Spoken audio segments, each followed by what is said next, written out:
We did a similar kind of work to try to update that 2013 groundbreaking investigation entitled Spirit Matters.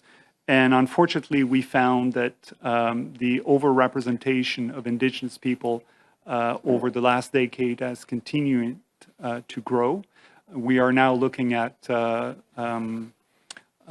prison population in terms of Indigenous people represent 32% of the overall federally incarcerated individuals.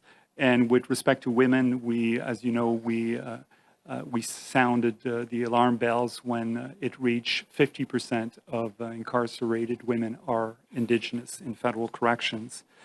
We found, again, terrible outcomes with respect to Indigenous people who are incarcerated in federal corrections.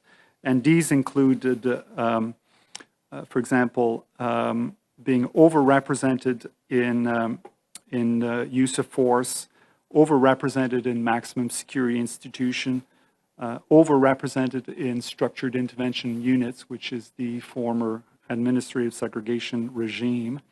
They are more likely to also be labeled as gang members. They're more likely to self-injure. They're more likely to attempt suicide. They're also overrepresented in the last fiscal year in terms of suicide. 5 of the 6 individuals that committed suicide last year were Indigenous. They also serve a far greater proportion of their sentences compared to non-Indigenous people. Most of them, the great majority, are being released at statutory release, which is at 2/3. And of course, they tend to do poorly upon release because their needs haven't been properly addressed.